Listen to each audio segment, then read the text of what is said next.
Hey everybody, Tim here and welcome to Sound Advice. This week I'm really excited because we're going to be talking about one of the coolest things to come out of the digital audio revolution, and that is virtual sound checks. And today I'm going to be taking you through and giving you a demonstration of what that is, and then I'm going to give you several ways in which you can use this as a tool to help enhance your training, not only for new sound people, but for your worship team as well. And then at the very end, I'm going to give you a way that we here at CWC have used this tool to elevate our mixes to a whole nother level. So let's jump right in. First and foremost, what is a virtual sound check? Well, most digital consoles today have the ability to link to a computer and send out their audio on a per channel basis into some sort of recording software, whether it be Pro Tools or Logic or Digital Performer. Now, some of these software packages actually have the ability to send those audio channels back into the mixer. Now, this is as if you would have somebody live talking into a microphone, but now it's coming from your computer, and you can make adjustments to your channel strip in real time, hence the term virtual sound check. So I'm going to give you a quick demonstration on how this works. Now, we here at CWC, we have a PreSonus Studio Live 32 AI board. This is connected to a Mac Mini, and we are running a software package called Capture. Capture is a very stripped down recording software package, but for virtual sound checks, it works wonderfully. So what we're going to do here is you can see that I have Praise Team 3, which is the microphone that I'm going to be using. It's set to record, and then I'm just quite simply going to sound check the microphone. Check 1, 2, test, test, test, 1, 2, 3.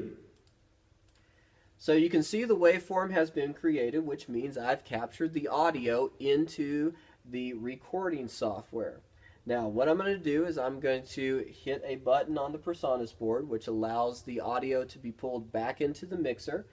And then we'll go here, we'll set this back at the beginning, and then we'll play back the audio that we've recorded. Check 1, 2, test, test, test, 1, 2, 3.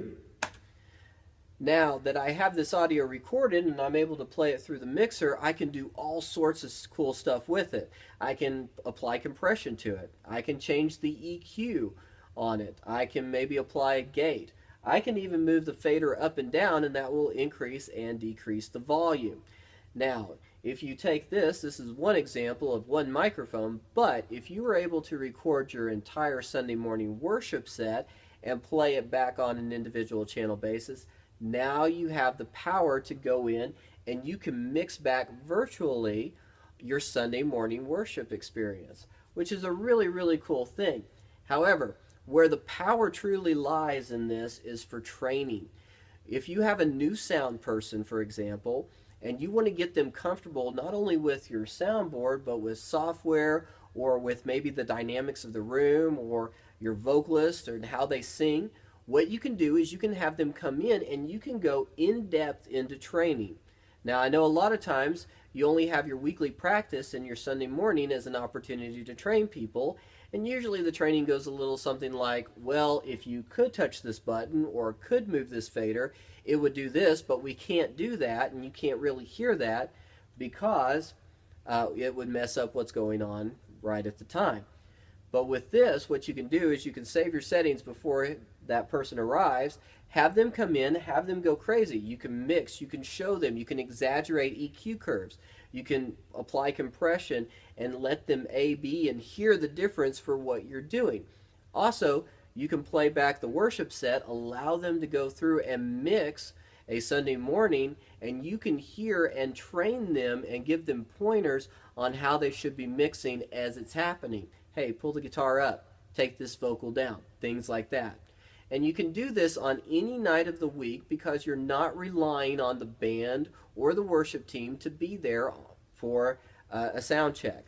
So this is a hugely powerful tool that you can employ anytime you want to help make your sound guys better.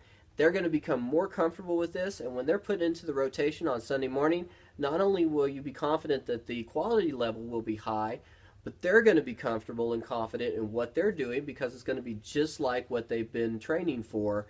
They're just going to be doing it live. So it's a hugely powerful tool.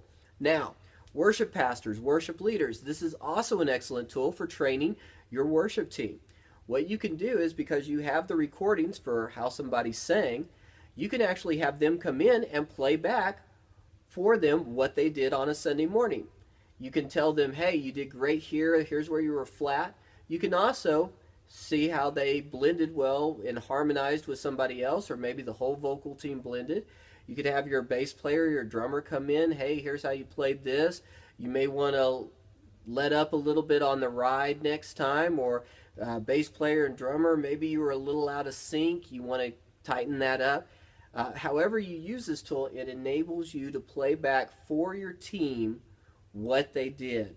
It's going to help you train them, coach them a little bit better, and you're going to see them grow through this process. Now, the most powerful way we here at CWC use this tool is we've created what's called a dead stage, which means that there is no ambient noise on our stage. In fact, I have a Sound Advice video about this. I'll post a link at the end.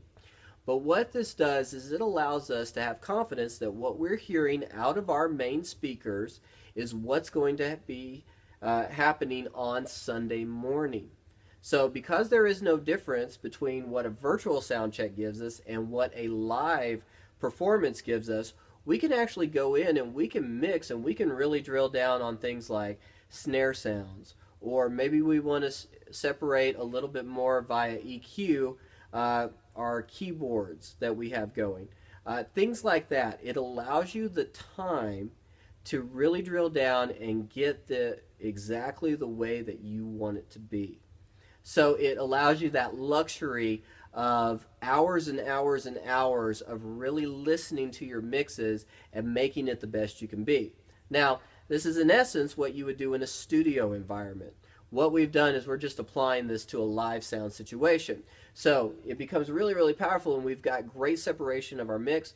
We actually have a very clear mix, and it has just gotten better and better and better as time has gone on, because we have the luxury of time to come in and really drill down and get this to where we want it. So if you do a dead stage, this becomes a massively powerful tool for you as a sound person, and we get comments all the time about how great the mix sounds. We don't get complaints about it's too loud, it's too soft, couldn't hear this. We actually get compliments, which is a really, really cool thing.